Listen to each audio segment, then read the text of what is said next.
otro tema incluido dentro de la primera unidad que habíamos considerado como urología general. Ya hemos visto varios temas, la introducción, semiología, hemos visto trastornos de la bolsa escrotal, la patología del pene y de la uretra masculina, y hemos visto también urología pediátrica, ¿no?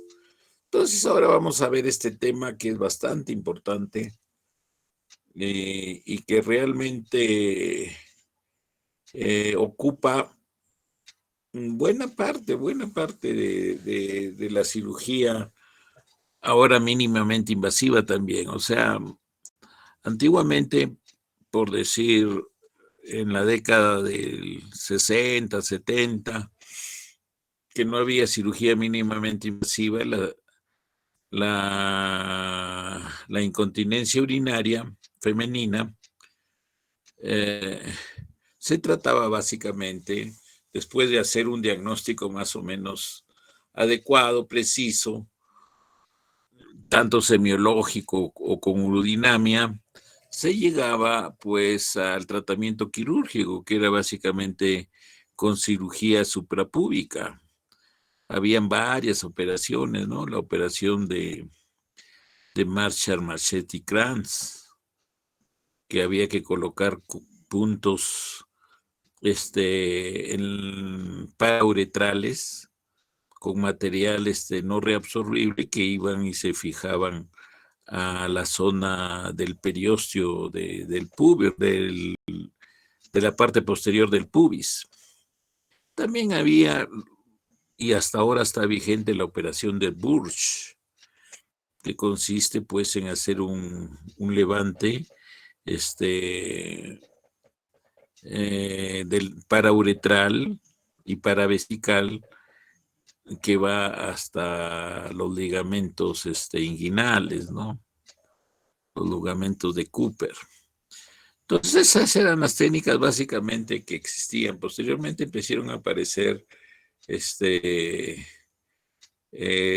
técnicas que hacían la suspensión, el levantamiento de la uretra con ayuda del endoscopio, del cistoscopio. O sea, se buscaba una angulación más o menos adecuada haciendo visión endoscópica con el cistoscopio.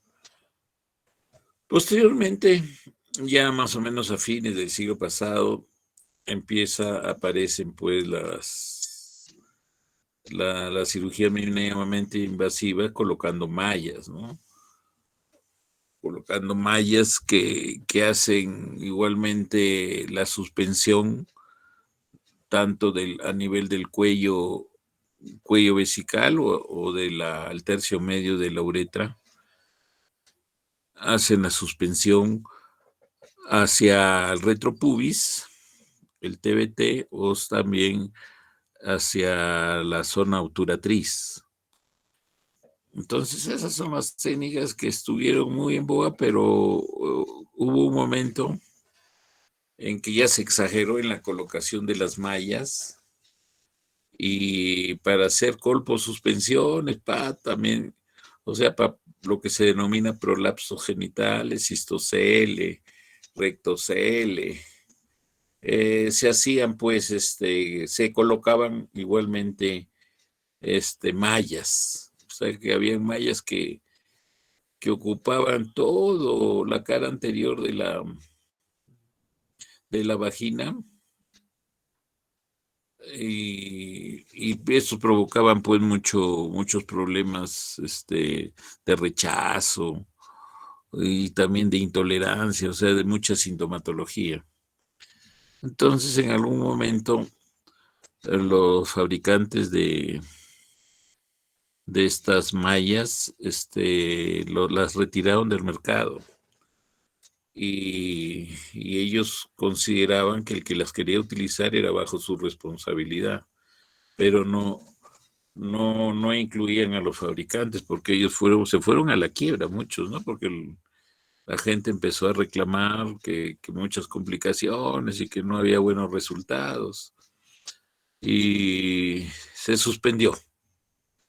Posteriormente ha habido nueva apertura a partir ya del 2010, 2012, hasta la actualidad, en que se trata de colocar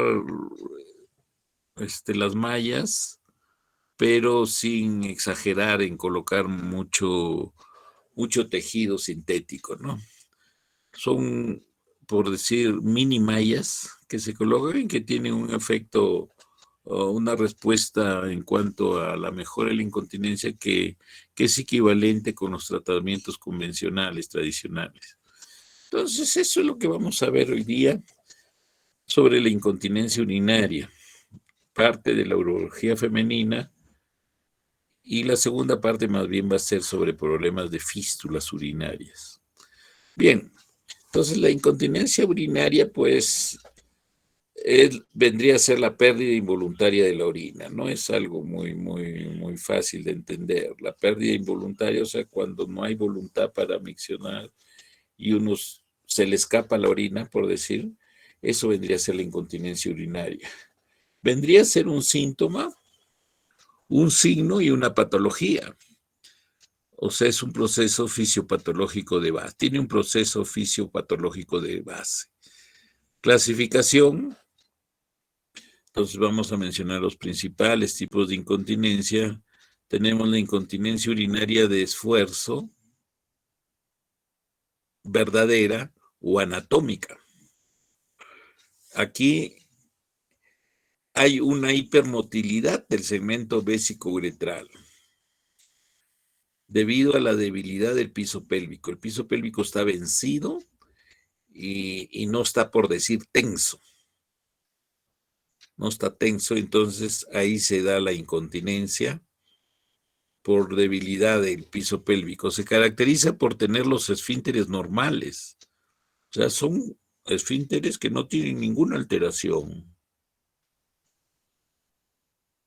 Tienen un soporte débil del piso pélvico y una anomalía anatómica. O sea, se está distorsionada la anatomía. Y va a provocar, pues, la fuga de orina. Se demuestra con radiografías y la reparación de la anatomía restaura la continencia. O sea, nosotros reparando a lograr un piso pélvico tenso, firme, y unos ángulos, el ángulo uretrovesical posterior a los grados que corresponden. Entonces, nosotros vamos a lograr que haya nuevamente continencia con una cirugía. La incontinencia de urgencia y verdadera es otro tipo de incontinencia presente en la inestabilidad del detrusor, con esfínteres normales igualmente, una anatomía normal. Acá la anatomía es normal y ausencia de neuropatía, o sea, no hay falla neurológica. La incontinencia mixta es la percepción de pérdida involuntaria de orina asociada tanto a urgencia como a esfuerzo. 30-40% de las mujeres con incontinencia urinaria tienen síntomas de incontinencia urinaria mixta. O sea, es bastante frecuente, ¿no? La incontinencia urinaria continua vendría a ser la pérdida involuntaria y permanente de orina. O sea, es como un caño malogrado. Hay pérdida permanente de orina. Puede ser debida a una fístula, puede ser debida a una desembocadura ectópica o ureteral, o sea, cuando hay un uréter ectópico, el uréter normalmente debe desembocar en la zona trigonal, en los vértices del trígono, en la base del trígono. Pero hay veces puede haber, por decir, una desembocadura anómala a nivel de, por decir, del tercio distal, para que se entienda más, de la uretra. Entonces aquí ya está fuera del control esfinteriano y hay una pérdida, pues, permanente de orina. O también se puede ver a un déficit intrínseco uretral grave. Tenemos la enuresis nocturna. Es un tipo de incontinencia urinaria también. Pérdida de orina durante el sueño. Generalmente se ve esto pues en niños en los primeros años de su vida. Nosotros no consideramos que hay enuresis nocturna en menores de 6 años. Esperamos siempre que cumplan los 6 años para considerarlos ya posteriormente, o sea, pasados los 6 años, consideramos enuresis nocturna. Sobre todo no tanto en la denominación, sino en la conducta de manejo terapéutico. O sea, nunca tratamos a un niñito con medicamentos, puede ser con tratamiento así de ejercicios que podríamos indicar, pero nunca le damos tratamiento antes de los 6 años de edad a una enuresis nocturna. Y tampoco amerita en un inicio, antes de los 6 años, ser tan prolijo en el diagnóstico, en la búsqueda del diagnóstico de la incontinencia. Entonces tenemos que tener paciencia, tanto que darle esa tranquilidad a los padres y por supuesto también al niño que ya entiende. Tenemos otro tipo de incontinencia, la incontinencia urinaria inconsciente, que es la pérdida involuntaria de orina sin deseo miccional e independientemente de cualquier aumento de la presión intraabdominal. Es una forma de extrema disfunción del vaciado vesical dada por obstrucción en el tracto urinario inferior. Por ejemplo, cuando hay crecimiento prostático. En la esclerosis o fibrosis, esclerosis, es mejor usar la palabra esclerosis, del cuello vesical. O por un destructor acontráctil, que sería ya una causa más neuropática, neurológica, ¿no? Hay otras formas de incontinencia urinaria como que son raras. Una de ellas puede ser durante el coito, o sea, en el momento probablemente del clímax que puede llegar la mujer, puede haber fuga de orina, ¿no? La incontinencia urinaria con la risa también. El goteo postmiccional, también en algunas oportunidades hay goteo postmiccional. Vendría a ser la pérdida de orina que se percibe tras finalizar la micción. Este goteo postmiccional es característico, pues, de problemas congénitos, como pueden ser, pues, los divertículos uretrales, que se llenan de orina y después de miccionar, después de un rato puede haber un goteo. Y esto en forma constante, permanente, ¿no? Un goteo después de acabar la micción, que es característico, pues, de estos divertículos congénitos. En cuanto ya a la prevalencia, la incontinencia urinaria de esfuerzo está presente en el 86% de las mujeres incontinentes. O sea, es la más frecuente, ¿no? La incontinencia urinaria de esfuerzo. La incontinencia urinaria de esfuerzo pura afecta al 50% de las mujeres incontinentes, mientras que un 36% tienen incontinencia urinaria mixta, o sea, de esfuerzo y de urgencia. Hay un estudio EPICOM muestra que el 50% de las mujeres incontinentes tienen síntomas de incontinencia urinaria de esfuerzo, 11% de incontinencia urinaria de urgencia y 36% de incontinencia urinaria mixta, o sea que tienen ambas características de esfuerzo y de urgencia. El porcentaje de mujeres incontinentes con incontinencia urinaria de esfuerzo alcanza un pico máximo alrededor de la quinta década, rango de 28 a 65%, y luego declina a partir de la sexta década. Por contraste, la incontinencia urinaria mixta es más frecuente en mujeres mayores y supone un 40-48% en el rango de 60 años en adelante. ¿Cuáles son los factores de riesgo para la incontinencia urinaria? El género, en razón de riesgo, varía con la edad. En menores de 60 años, las mujeres tienen 4 veces más probabilidades que los hombres en padecer incontinencia urinaria, pero en mayores de 60 años solo es 2 veces más, por los problemas secundarios a la obstrucción prostática que presentan los hombres, ¿no? La edad, tenemos la edad en incontinencia urinaria. ¿Qué factores están relacionados? Con la edad se pierde el tejido elástico, o sea, hay una disminución del tejido elástico. Hay una atrofia celular, hay degeneración nerviosa, hay reducción del tono muscular liso, hay hipoestrogenismo. La mujer hay hipoestrogenismo, hay deterioro cognitivo, hay inmovilidad, hay pérdida de capacidad de concentración renal y también hay comorbilidades y polifarmacia, ¿no?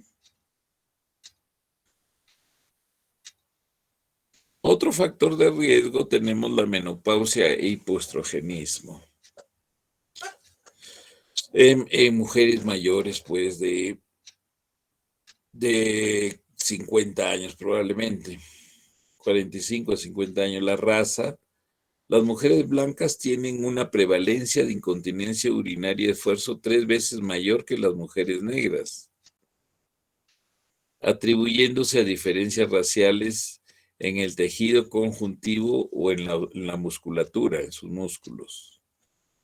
En cuanto al peso, un índice de masa corporal alto se relaciona con una mayor prevalencia de incontinencia urinaria de esfuerzo y de incontinencia urinaria mixta, así como con la severidad de la incontinencia urinaria. En cuanto a la paridad, es otro factor de riesgo. Es el principal factor de riesgo asociado a la incontinencia urinaria de esfuerzo. Se ha sugerido que el parto vaginal es el factor contribuyente más importante, posiblemente por las lesiones neurológicas o musculares asociadas, y también por la distorsión del temple normal del piso pélvico, ¿no? La histerectomía.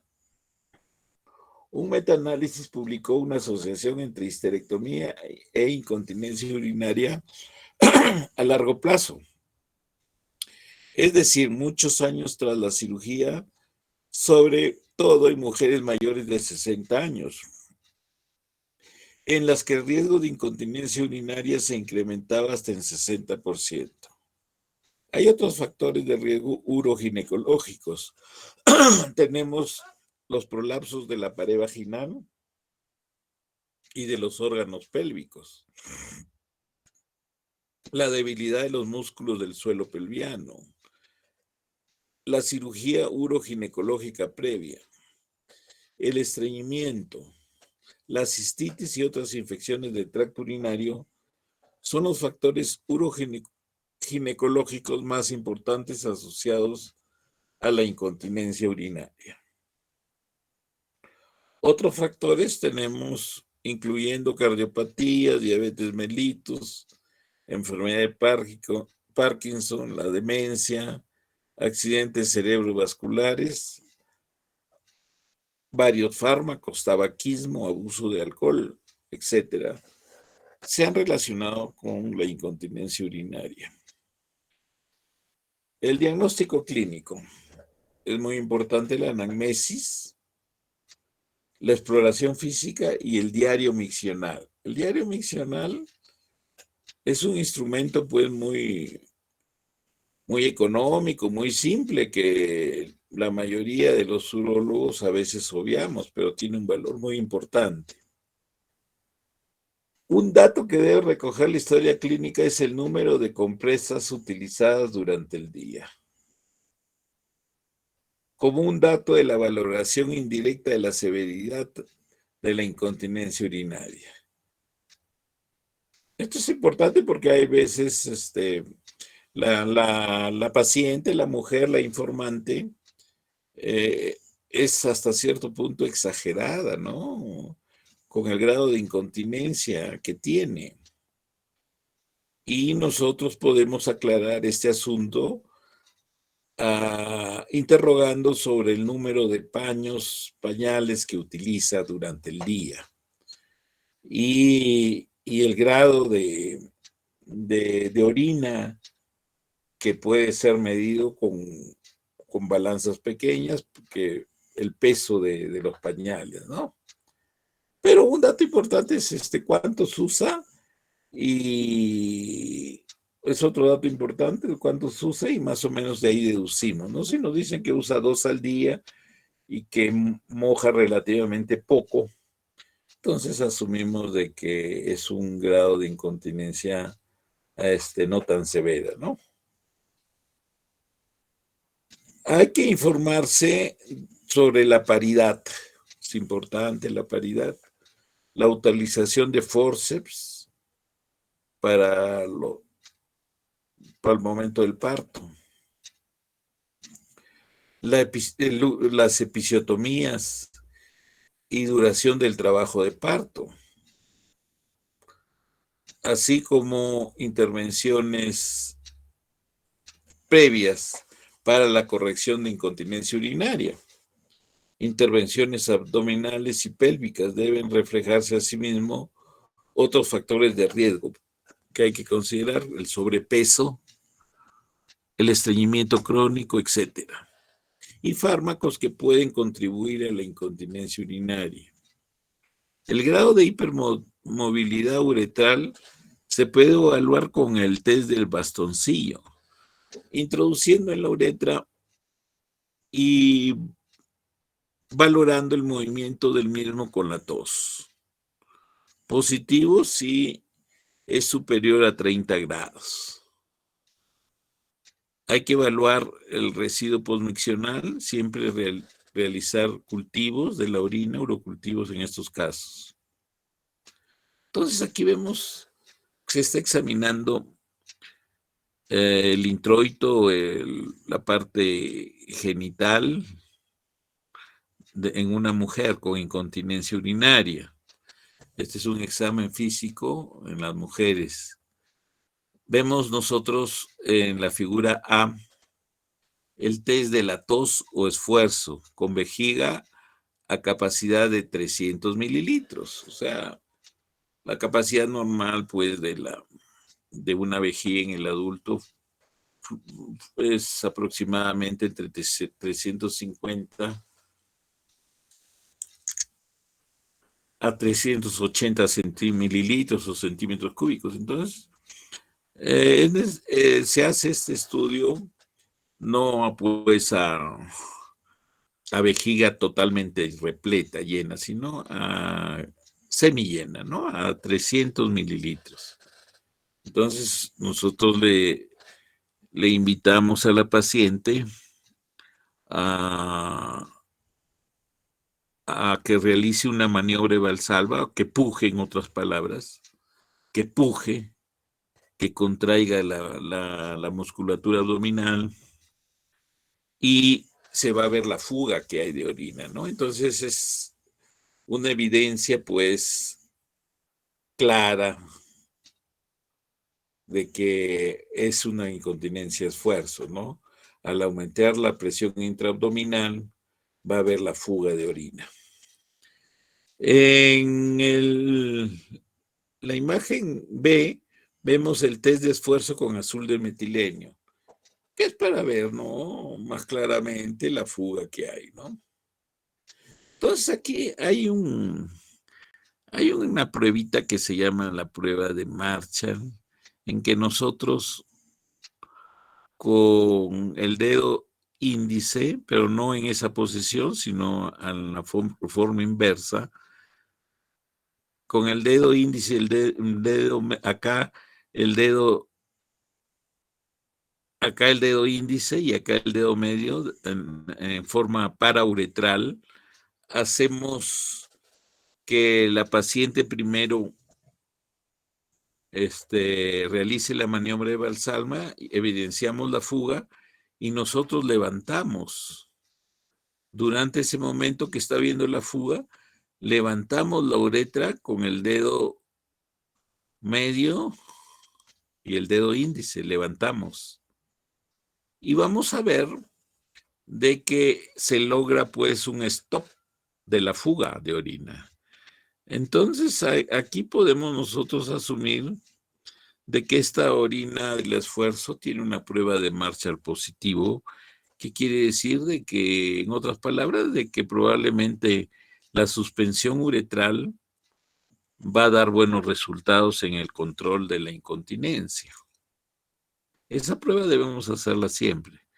En otros casos, pues nosotros así levantemos, sigue botando el chorro de orina, quiere decir que la prueba es negativa. Y las probabilidades del éxito con la suspensión uretral no van a ser tan buenas en lograr la continencia con la cirugía, ¿no? Hay unas pruebas diagnósticas complementarias. Tenemos uno muy importante que yo diría que se debería hacer, que casi en la totalidad de los casos en que hay incontinencia urinaria femenina, para determinar qué tipo es, ¿no? Si es de esfuerzo, si es problema de urgencia o si es mixta. Tenemos evaluación urodinámica en la incontinencia urinaria, la flujometría. Es importante la flujometría, sí, va a evaluar el volumen miccional, el flujo máximo que hay, el flujo medio y el volumen residual. Esa es la flujometría. La fase de llenado la vamos a evidenciar con sensación inicial. Este ya es un estudio urodinámico que lo podemos nosotros también hacer cuando estamos haciendo nuestra cistoscopía en la introducción del líquido de irrigación. Tenemos la sensación inicial de micción, el deseo miccional inicial, que generalmente es a los 150 mililitros, el deseo miccional normal, el deseo miccional fuerte, que estos pueden ser inhibidos, o sea que los controla. La paciente puede controlarlos, pero ella los manifiesta. Y la máxima capacidad vesical, la acomodación vesical y las contracciones involuntarias. La máxima capacidad vesical se da a los 380 mililitros y hay una fuga ya insostenible de orina, ¿no? Porque ya llegó a la capacidad máxima. Tenemos la función uretral, puntos de presión de fuga, el perfil uretral, longitud funcional de la uretra y máxima presión de cierre uretral. Medidas en cuanto ya al tratamiento médico de la incontinencia urinaria de esfuerzo. Tenemos medidas higiénico-dietéticas. Deben de bajar de peso los pacientes, ¿no? ¿Por qué hay que bajar de peso? Porque la presión intraabdominal y la probabilidad de que se prolapsen la vejiga que presiona, empuja la pared vaginal anterior, es mucho mayor pues en mujeres que tienen sobrepeso, en obesas, porque hay mayor presión intraabdominal. Entonces, aconsejamos siempre, siempre, siempre bajar de peso a estas pacientes, ¿no? Evitar esfuerzos intensos también. Hay veces, por cuestiones laborales, por cuestiones costumbre que tiene la paciente, levanta mucho peso y eso es contraproducente. Evitar el consumo de tabaco en forma crónica. Felizmente este hábito progresivamente va siendo dejado de lado por las mujeres, ¿no? Reducción del consumo de café, del té y del alcohol. Estos son irritantes y favorecen el problema de la incontinencia. Hay que tratar el estreñimiento. O sea, el estreñimiento de hecho es algo crónico. Nosotros tenemos que contrarrestarlo de forma permanente, el estreñimiento, porque el estreñimiento conlleva pues a un vencimiento de las estructuras del piso vesical que influyen negativamente en tener un buen control o del escape urinario. Rehabilitación muscular del suelo pelviano. Se usan técnicas para mejorar el tono en la musculatura del piso pélvico, favoreciendo un mejor soporte de las estructuras pélvicas y una adecuada movilidad uretral. Estos ejercicios musculares son eficaces en la incontinencia urinaria de esfuerzo en la mujer. O sea, sí los debemos siempre utilizar. Paralelamente con las medidas higiénico-dietéticas, indicamos pues esta rehabilitación de la musculatura del suelo pelviano. El tratamiento conservador es útil en mujeres con cuadros leves o moderados de incontinencia urinaria y esfuerzo, sin otros procesos concomitantes. Con la rehabilitación, las tasas de curación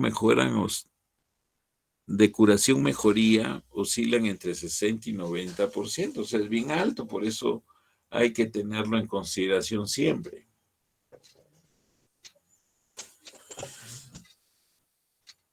Acá tenemos los ejercicios de Kegel, entonces, que sirven para el fortalecimiento del piso pélvico, ¿no?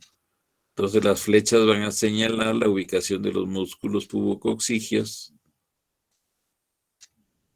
que se van a ejercitar gracias a estas diferentes series de ejercicios. Los ejercicios de Kegel debemos realizarlos con regularidad unas 4 veces al día.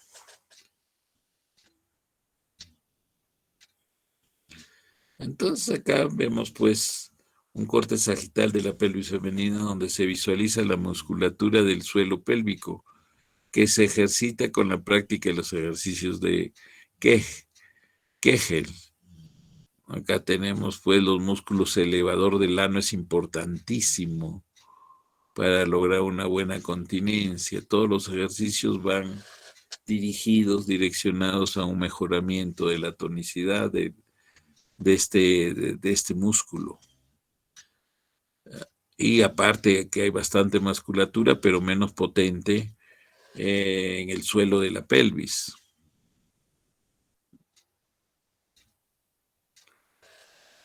Entonces, ¿cuál es la fisiopatología? Hay algunas teorías para explicar esto. Y tenemos la primera de ellas, la transmisión de presiones. En la década de los 60, en Horning postuló que la posición intraabdominal del cuello de la vejiga y de la uretra proximal eran elementos necesarios para la adecuada transmisión de la presión intraabdominal a estos segmentos.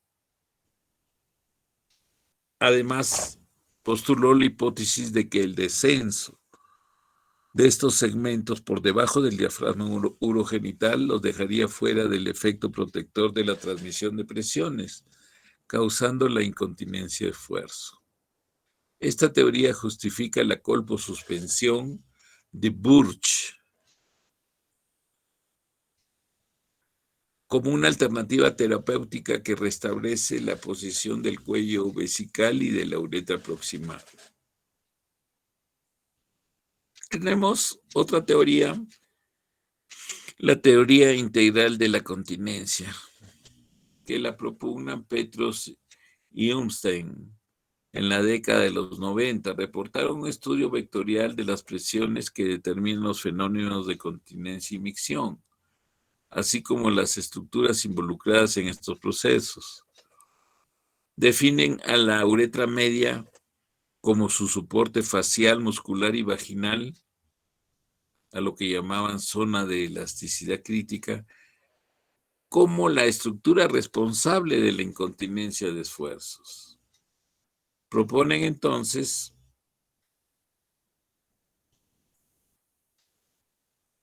el refuerzo del soporte medio uretral mediante una malla de polipropileno, después de haber ensayado una serie de materiales con múltiples complicaciones. Acá pues vean, este esquemita es bien didáctico para ver cómo se da la incontinencia urinaria de esfuerzo. La mujer continente va a tener unas fuerzas que actúan en forma intraabdominal que hacen fuerza sobre la uretra. Entonces las fuerzas se distribuyen de tal manera que cuando hay aumento de la presión intraabdominal hay un adecuado control miccional porque aquí hay una buena fuerza que ocluye la uretra proximal. En cambio, en la incontinencia de esfuerzos, ¿qué va a suceder? Como está vencido el piso, está un poco vencido el piso, entonces la distribución de fuerzas no van a actuar eficientemente sobre la uretra proximal.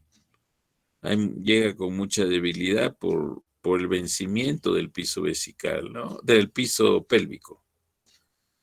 Entonces, no actúan bien las fuerzas y ahí se presenta la fuga. Diagnóstico diferencial. Deficiencia esfinteriana intrínseca, definida por Magre como escape de orina a bajas presiones intraabdominales. Se ven pacientes con antecedentes de radioterapia, patología neurológica, vejiga pelviana previa y se presenta escape de orina con mínimos esfuerzos o reposo incluso. El examen clínico, en el examen clínico se pierde orina con una uretra rígida y que no se corrige con maniobras de soporte suburetral. Requieren una cirugía de mayor soporte bajo el cuello vesical. Vejiga, diagnóstico diferencial, tenemos la vejiga hipoactiva, que se le está dando mucha importancia en los últimos lustros, ¿no? No ha sido bien estudiada la vejiga hipoactiva. Presenta escape de orina solo a grandes volúmenes. Hiperactividad idiopática gatillada por tos.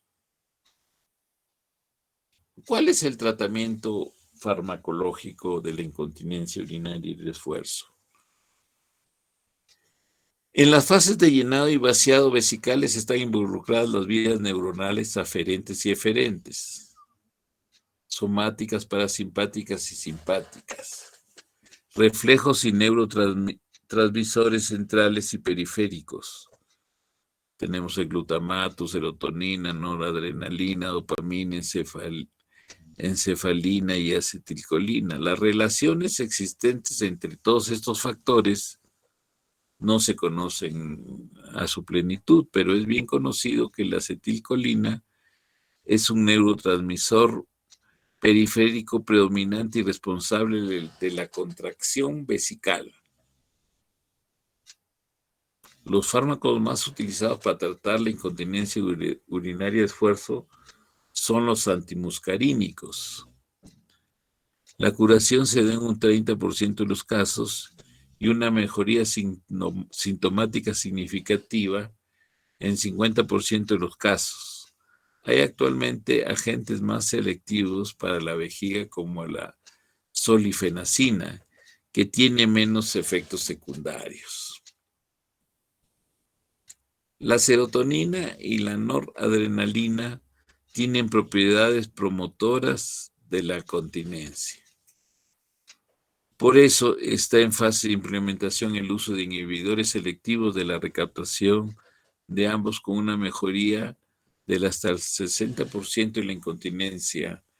Tenemos el ejemplo de la duloxetina, que tiene un efecto adverso principal. Su principal efecto adverso vendría a ser las náuseas. Acá tenemos un esquemita simple que nos ve los fármacos usados en el tratamiento de la incontinencia urinaria. Tenemos los anticolinérgicos. El más antiguo, el más utilizado, pues es la oxibutinina. Se usaba hace más de 40, 50, 60 años. Tenemos la tolteradina, el trospio. Los más utilizados pues son la oxibutinina y la tolterodina. La oxibutinina 5 o 10 miligramos por 24 horas y la tolterodina 4 miligramos por 24 horas. Tenemos otro grupo, los antagonistas alfa-adrenérgicos. Tenemos la alfuzoxina, la doxoxosina, la prazosina, la tansulosina, la terazosina. Tenemos el uso, que es importante también, el uso de estrógenos, que se usan con cremas vaginales. Y se deben usar, sobre todo en posmenopáusicas que tienen problemas de incontinencia urinaria de fuerza.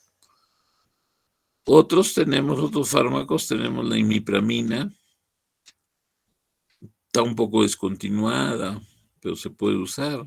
Incluso esta tiene la ventaja que son dosis únicas y dosis bajas, que pueden ser dosis de 10 miligramos por día. La desmopresina también se puede utilizar. Incontinencia urinaria de esfuerzo. Entonces, es el resultado de la debilidad del piso pélvico y sostén deficiente de la unidad esfenteriana vesicouretral. Un recorderis nomás de la anatomía, se encuentra una hipermotilidad y o descenso en la posición del segmento vesicouretral. Ahorita lo vamos a ver, ese ángulo vesicouretral posterior, que es muy importante. El ángulo vesicouretral posterior es considerado como un factor clave para señalar la presencia de incontinencia anatómica de esfuerzo. Otros ponen de relieve marcas óseas en la pelvis al describir la relación de la base de la vejiga y la unión vesicouretral con el punto púbico inferior sacrococcígeo. La alteración anatómica se puede mostrar con una cistografía lateral con un catéter uretral colocado con la finalidad de definir claramente el segmento vesicouretral. Normalmente la unión vesicouretral se localiza frente al tercio inferior del hueso púbico y se mueve de 0,5 a 1,5 centímetros al realizar algún esfuerzo. La incontinencia urinaria de esfuerzo afecta a más de 20% de las mujeres en Estados Unidos. Prevalencia en aumento por el envejecimiento de la población. La incontinencia urinaria de esfuerzo se presenta cuando hay una fuga involuntaria de orina al toser, reír, estornudar o realizar actividad física. Hay tratamientos no quirúrgicos poco eficaces y tratamientos quirúrgicos que dan buenos resultados. Los tratamientos quirúrgicos incluyen las eslingas. Tenemos las eslingas de la uretra media y eslingas colocadas en la unión uretrovesical. Tenemos tratamientos quirúrgicos como la uretropexia retropúbica, agentes volumétricos de la uretra y esfínteres artificiales. Las eslingas y la uretropexia retropúbica se consideran operaciones quirúrgicas de primera línea actualmente. O sea, la colocación de las mallitas y la uretropexia retropúbica, pues es con abordaje suprapúbico. Hay que crear realmente el espacio de Retzius, ir a buscar las estructuras para hacer esta uretropexia. Vendría a ser la operación de Burch. Las eslingas retropúbicas mínimamente invasivas de la uretra media son la cinta vaginal libre de tensión, el TBT, que se llama, cinta vaginal libre de tensión. La cinta vaginal transobturatriz libre de tensión, que vendría a ser el TBT-O o el TOT también, ¿no? Son sinónimos. Y también tenemos la eslinga de una sola incisión. La alternativa al uso de mallas son los procedimientos retropúbicos de uretropexia, como la operación de Burch. Los agentes volumétricos de la uretra son útiles en uretras fijas que no pueden operarse, o en casos de falla con otros procedimientos previos contra la incontinencia. O sea, son básicamente sustancias que se inyectan a nivel de la zona de los esfínteres para que produzcan continencia. El gran problema de estos tratamientos, que son tratamientos que duran relativamente poco, pueden durar un año máximo, o bordeando un año, estos agentes volumétricos. ¿Por qué? Porque hay migración del material inyectado en la zona esfinteriana, hay migración. Entonces hay que volver a inyectar. Los esfínteres artificiales deberían considerarse como una operación de último recurso. Es un procedimiento de aplicación relativamente compleja, pero el gran problema es el coste que tiene estos esfínteres artificiales.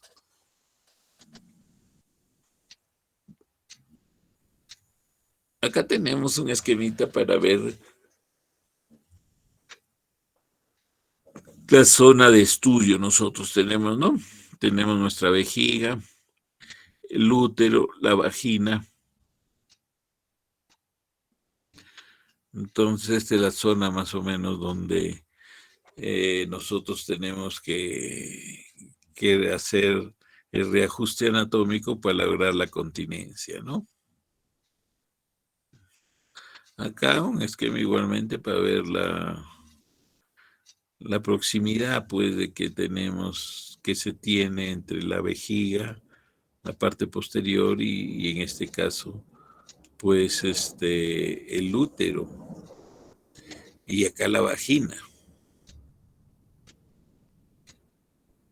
Entonces acá en el esquema del introito vaginal, nosotros vemos pues aquí está el meato uretral. En la mujer habíamos dicho que debe tener unos 10 milímetros. Tenemos la pared vaginal anterior, que esta es la que se prolapsa. Cuando el prolapso no va más allá de una línea imaginaria que hay aquí a nivel de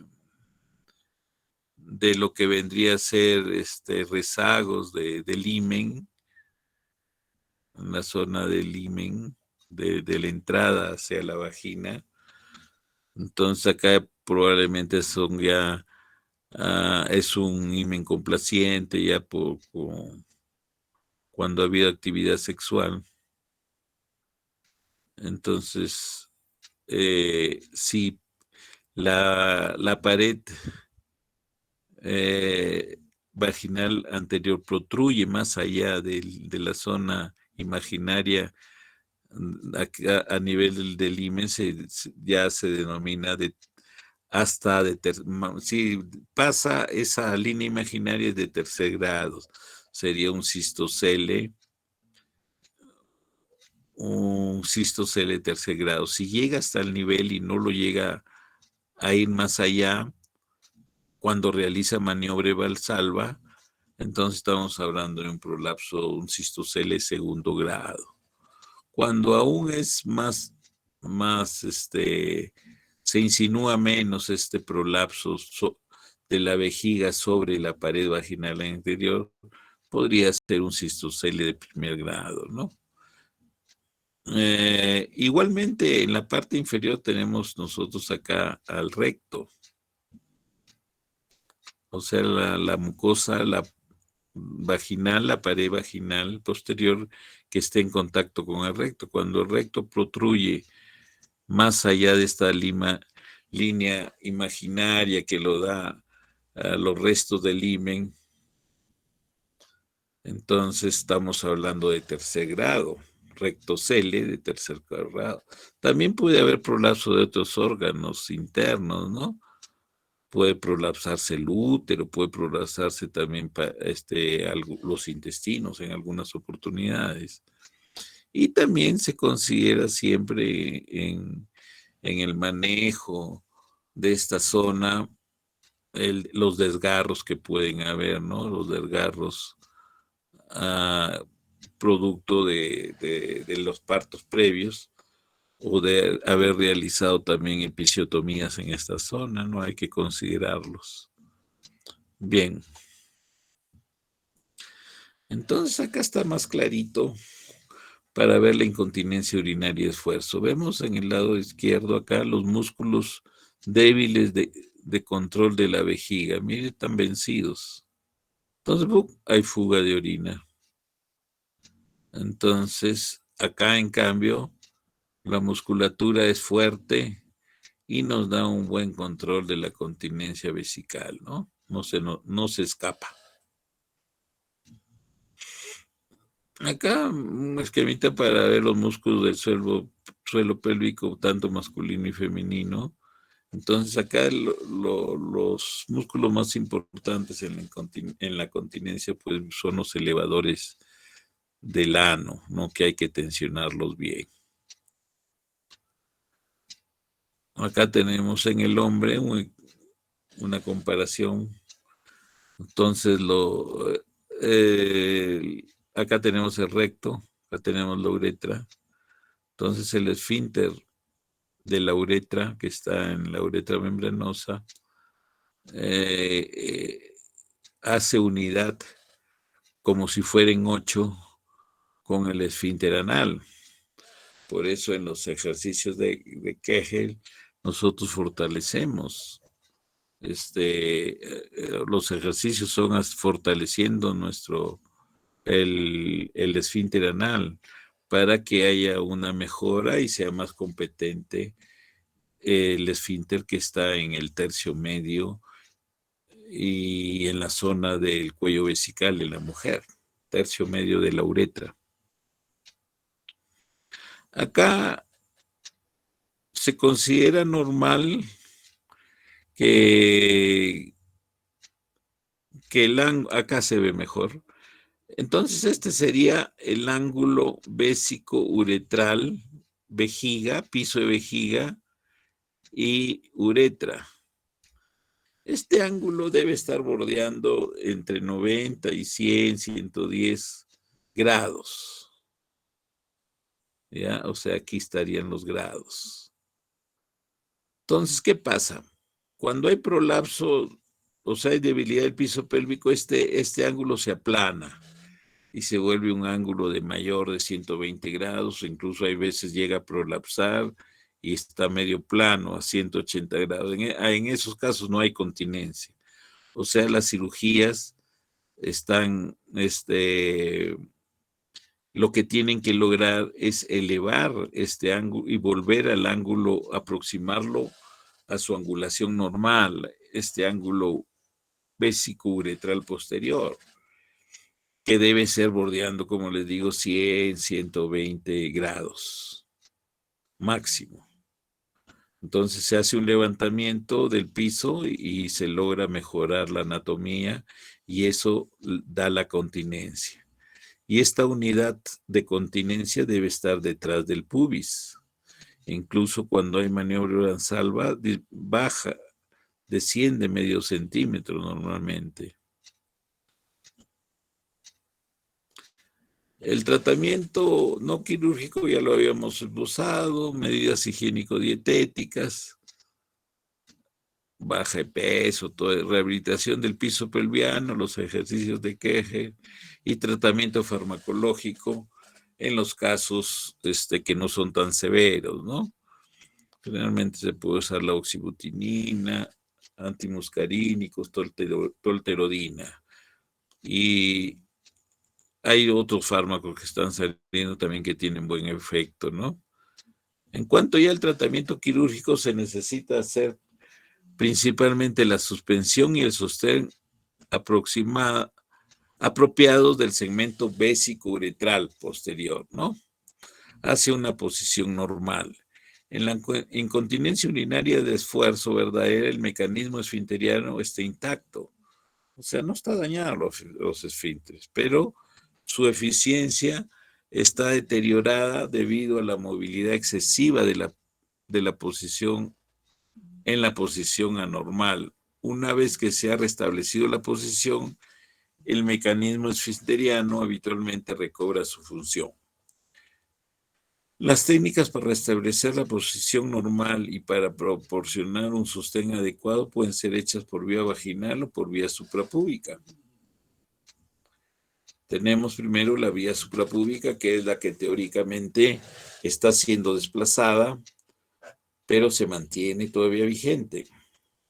Tenemos la operación de Marshall-Marchetti-Kranz, el año 49, imagínense ustedes. El tejido periuretral se fija en la cara posterior de la sínfisis del pubis, cogiendo periósteo con material no reabsorbible, puede ser Ricril. La operación de Burch, que está vigente actualmente, la describe Burch el año 1961. La pared vaginal anterior se fija al ligamento de Cooper. O sea, levantamos la pared vaginal anterior y por lo tanto se eleva también la uretra. Si hay daño del esfínter y debilidad intrínseca, la suspensión sola no puede dar buenos resultados. Se utilizan técnicas de cabestrillo. Las técnicas de cabestrillo tenemos de McGuire, usa una tira de vaina del recto anterior. O sea, se hace una incisión para obtener esta aponeurosis de los rectos anteriores. Y esa actúa como un cabestrillo. Ras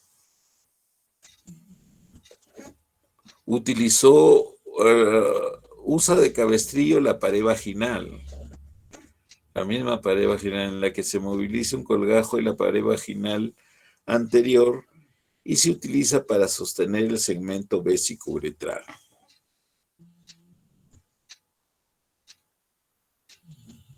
En cuanto a las complicaciones de los tratamientos quirúrgicos, tenemos la lesión vesical, infecciones, retención urinaria, hemorragia, hematoma, erosión vaginal o uretral y la dispareunia. Si hay daño esfinteriano intrínseco importante, se utilizan inyecciones locales de material de relleno. Tenemos ácido hialurónico, detranómero, colágeno para aumentar la resistencia de la salida de la orina de la vejiga. En general se considera que el procedimiento recomendado para el tratamiento quirúrgico de la mujer es el abordaje retropúbico. Es muy bueno, la operación de Burch. La vía vaginal es la operación clásica, ¿no? Esta operación se ha hecho tanto para los prolapsos vesicales o rectales, y también para la incontinencia, por supuesto. Se ha hecho desde a fines del siglo XIX, ¿no? 1800 y tantos, ya se hacían esta operación de Kelly, que es la suspensión vaginal. El tejido se reúne atrás del cuello vesical. Hay otras operaciones que ya son más, que han aparecido posteriormente. Tenemos la operación de Pereira, operación de Tamey, que agrega confirmación endoscópica de la colocación de la sutura y del grado de compresión. O sea, se angula, se logra el ángulo adecuado de levantamiento del cuello y de la uretra, visualizando por el endoscopio, ¿no? Acá tenemos pues la técnica de Burch. Tenemos pues las suturas de Burch. Acá está la vagina.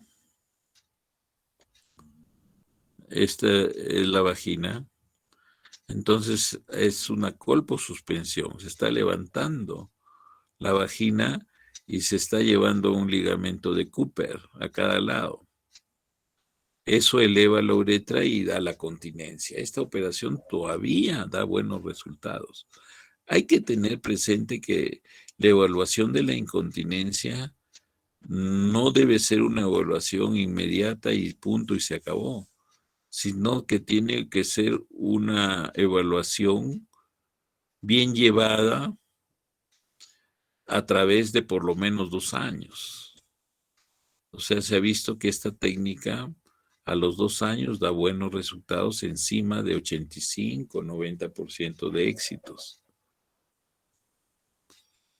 Entonces tenemos la uretropexia retropúbica, colposuspensión de Burch y también la de Marshall-Marchetti-Kranz. Suspensión y fijación, la de Marshall-Marchetti-Kranz es la suspensión y fijación de la fascia pubocervical con la estructura musculoesquelética de la pelvis. Ya. Técnica de Pereira. Acá tenemos ya el uso de las mallitas, ¿no? Que hay unas agujas especiales que algunas de ellas son que buscan el agujero obturatriz y logran la suspensión de la uretra para cada lado. Otras van hacia el retropubis, donde se pierden y se fijan a ese nivel y dan también la suspensión de la uretra, dando la incontinencia.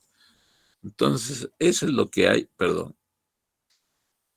Acá tenemos esas hojitas especiales y ahí tenemos la mallita. La mallita. Acá tenemos esta mallita, mire cómo van hasta el agujero obturador. Entonces van del tejido parouretral hasta el obturador, hasta el canal obturador. Se pasan las agujitas y se hace el levantamiento, la suspensión de la uretra proximal y el cuello vesical. Miren, acá tenemos el material cistético, esta mallita. Y antes se utilizaban pues grandes mallas que, miren, parece un muñeco, que se pegaban, se adosaban a toda la pared vaginal anterior o posterior, según dado el caso. Y el gran problema era pues de las extrusiones se llaman, o sea que el organismo trataba de eliminar estos gran cantidad de material sintético. Acá tenemos las agujitas especiales, transubturatriz probablemente, y tenemos la mallita que va a lograr la elevación del ángulo de la uretra proximal y del cuello vesical, volviendo al ángulo normal de continencia en la mujer. Entonces acá se están colocando, son tratamientos mínimamente invasivos. Pueden haber complicaciones, pero son complicaciones menores, generalmente hematomas, algo. Entonces, que indudablemente con mayor adiestramiento, mayor capacitación, van a ser mucho menos las complicaciones, ¿no? Se coloca la sonda que nos sirve de guía, se pasa esta aguja y tracciona el material sintético a ambos lados y logra una elevación de la uretra proximal y del cuello. Entonces, también se le denomina slings a estas mallitas. ¿Cuáles vendrían a ser las complicaciones? La retención urinaria aguda, la disuria, o sea, evolucionan con disuria un buen tiempo, el sangrado retropúbico y hematoma pélvico, atrapamiento de algún nervio y dolor prolongado. Entonces, las inyecciones de colágeno, como le digo, son para casos en que no hay respuesta ya a los tratamientos iniciales. Entonces, son tratamientos temporales que pueden durar un año o un poco más, en que se inyecta material, pues, tipo colágeno en la zona esfinteriana. Esto va a lograr una disminución de la luz a ese nivel del cuello vesical, en este caso, como se ve acá, ¿no? Mira, es un cuello bastante complaciente. Se le inyecta este material sintético, este colágeno, y va a producir un cierre de la zona esfinteriana. Entonces, este ya es el esfínter urinario artificial. Entonces, es una cirugía un poquito más compleja porque hay que hacer disección para nosotros tener un baloncito accionador que lo va a manejar la paciente, ¿ya? Y se logra la contracción a nivel de la uretra. Acá está la vejiga, la uretra, y se va a lograr, pues, cerrar la zona relacionada con el esfínter y se va a lograr una continencia. Acá tenemos el TBT, que es, se le llama libre de tensión, TBT. Tenemos nosotros acá al pubis, tenemos nuestra mallita que está pasando debajo del tercio medio, tercio proximal o a nivel del cuello de la vejiga, y se logra una elevación del ángulo uretrovesical posterior, y esto nos da la continencia. O sea, no necesitamos amarrarlo a ninguna aponeurosis, sino suspenderlo, incluso colocando una tijerita acá de Metzenbaum para que no lo eleve mucho, porque puede darse el caso que lo eleve mucho y no va a volver a orinar nunca, así lo dilaten. Entonces la suspensión, la elevación tiene que ser moderada, ¿ya? Y es suficiente nosotros perdiéndolo, entre comillas, esta mallita a nivel de la musculatura. La musculatura suprapúbica nos estamos refiriendo. Acá tenemos, en cambio, el esquema del TOT,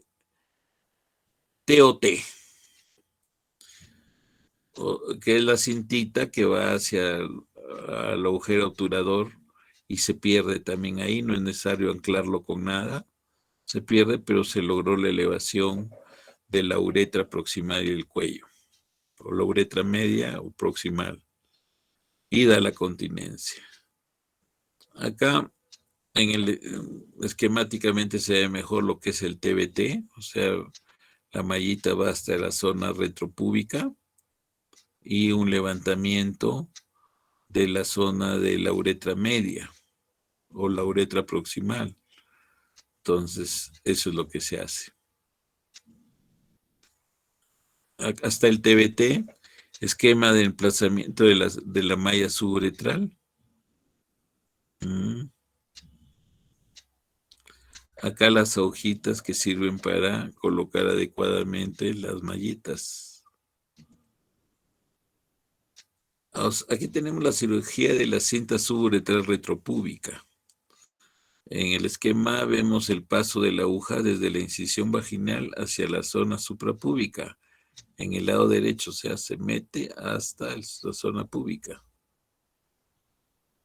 Y en el lado B vemos la trayectoria final de la malla antes de ajustar la tensión y recortar los excedentes. O sea, ya pasaron las mallitas, se deprime un poco la piel, se hace el recorte, no se fija nada y se hace el cierre de la piel, ¿no? Este es el TBT. Y el otro es el TBT obturador o el TOT. Entonces, que no va hacia la zona suprapúbica, sino la malla va hacia la zona del agujero obturador.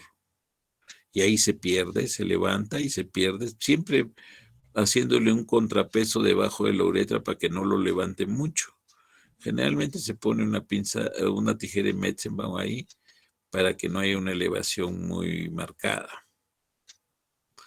Acá tenemos el TBT, mire, debajo de la uretra y va a los agujeros obturatrices. Acá tenemos comparativamente lo que es el TBT, que eleva la uretra y se va a llevar hasta la zona, este es el pubis, retropúbica. Hay que tener cuidado en no elevar mucho. Y acá tenemos el TOT que no va a la zona retropúbica, sino más bien lateralmente al agujero obturatriz. Nuevamente los esquemas para ver un eslinga, o sea, una mallita medio uretral, retropúbica. Ahí está que lo eleva y va a retropúbicos. Y este es el TBT y el TOT es una eslinga medio uretral transobturadora que va lateralmente, ¿no? Más complicaciones indudablemente da el TBT que el TOT. ¿Por qué? Porque puede lesionar más fácilmente a la vejiga, cosa que no sucede en lateralmente. Entonces acá tenemos el TBT o TOT que va hacia la obturatriz. Miren cómo sale la malla por ahí. Después se hace recorte y no se le fija la piel a ningún sitio. Queda así nomás. Entonces el TOT. El TOT constituye una técnica muy eficaz para el tratamiento de la incontinencia urinaria esfuerzo, asociada o no a un trastorno del piso pélvico. Es una técnica arreglada que requiere conocimiento anatómico de la región obturatriz y entrenamiento en la cirugía vaginal. Es reproducible para las diferentes enfermedades del piso pélvico. Es completamente aplicable a otras intervenciones del piso pélvico. Es una técnica muy segura, con muy escasos efectos colaterales como la urgencia miccional, absolutamente reversible, ¿no? Se da los primeros semanas, meses, se da tratamiento medicamentoso y generalmente hay estabilización en este síntoma. En el mediano plazo no se encontró ninguna complicación con la utilización de la malla de polipropileno, material de amplia disponibilidad y muy bajo costo. Al no requerir cistoscopía ni material de alto costo, afirmamos que esta técnica es completamente aplicable a las condiciones de un medio de no tanto desarrollo, ¿no? Por todo lo anterior, pensamos que los resultados a mediano plazo, junto a la seguridad, avalan su recomendación a los usuarios como técnica de primera elección en casos de incontinencia urinaria y esfuerzo con o sin otra enfermedad del piso pélvico. Acá lo que les habían hecho el TOT, igualmente, mire cómo salen las mallitas a nivel obturatriz. En el tratamiento quirúrgico de la incontinencia urinaria mixta, que es menos frecuente y más compleja de manejar. Es muy importante en este tipo de pacientes las modificaciones conductuales y fisioterapia del piso pélvico. Para el tratamiento del componente de esfuerzos de la incontinencia urinaria mixta, se pueden usar cintas medio uretrales con un buen perfil de seguridad. En estos casos, la exacerbación de síntomas de urgencia es más baja para TOT que para TBT. Sin embargo, la tasa de reparación por persistencia de componentes de esfuerzos es más elevada para TOT. Un estudio publicado en 2019 reportó que la TBT se asoció a un 85% de mejoría de los síntomas de la incontinencia urinaria de esfuerzo en pacientes con incontinencia urinaria mixta y solo un 5% presentó empeoramiento de los síntomas de urgencia. Además, la adición de fisioterapia mejoró los resultados referentes a frecuencia y síntomas relacionados con la urgencia a los 12 meses. En 2011 se evaluó el resultado de la cirugía de la cinta medio uretral y se encontró que las mujeres con incontinencia urinaria mixta tuvieron tasas de curación más bajas en comparación con mujeres con incontinencia urinaria esfuerzo. O sea, es de más difícil manejo la incontinencia urinaria mixta. 56% versus 85-97%. O sea, más fácil es que queden bien las que tienen problemas de incontinencia urinaria y esfuerzo. Se debe considerar adecuada consejería preoperatoria en mujeres con incontinencia urinaria mixta. Antiguamente también ya habían esbozos de utilizar las cintas estas suburetrales y se utilizaban lo que vendrían a ser las mallas actuales, se usaban aponeurosis del mismo paciente. Principales tiempos quirúrgicos de un sling de la fascia de los músculos rectos del abdomen. En los rectos del abdomen se sacaba unas cintitas que vendrían a ser las mallas actuales y se colocaban a manera de cabestrillo debajo de la uretra.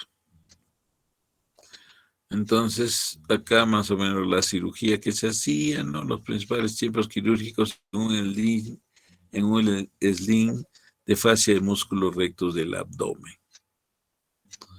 Acá los esquemas, cómo se saca, pues lo que vendría a ser la futura mallita, entre comillas, y la colocación a nivel periuretral en el tercio medio, en el tercio proximal. Ahí se está haciendo un camino a la zona del retropubis para pasar esta lámina de aponeurosis del recto anterior, ¿no?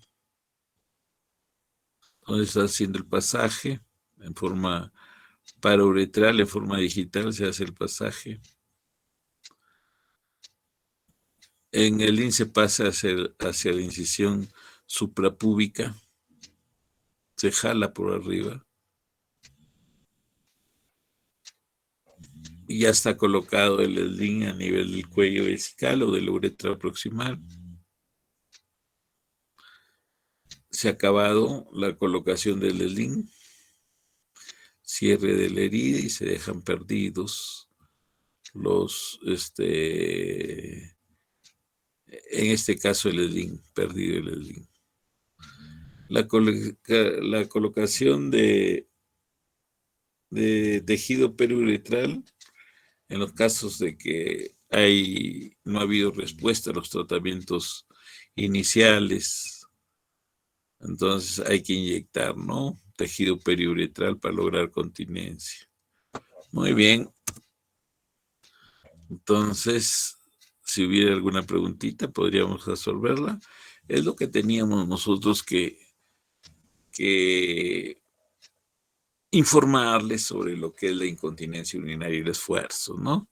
En la mujer, que es relativamente frecuencia y que más la van a ver ustedes en hospitales donde la media de nivel informativa o de educación es mayor, ¿no? O sea, en otras palabras, van a ver más estos pacientes en la Seguridad Social que en el Ministerio de Salud.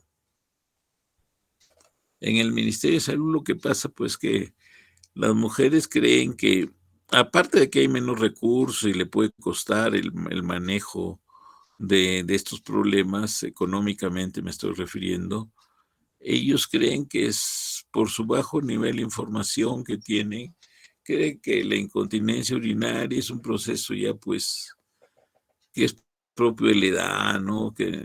Y que es muy difícil tratar y que ya pues ya cuando se es viejo ya pasan suceden estas cosas, ¿no? Entonces la información es mucho menor. En cambio, en la seguridad social sí se va a ver mayor cantidad de casos de incontinencia urinaria y esfuerzo.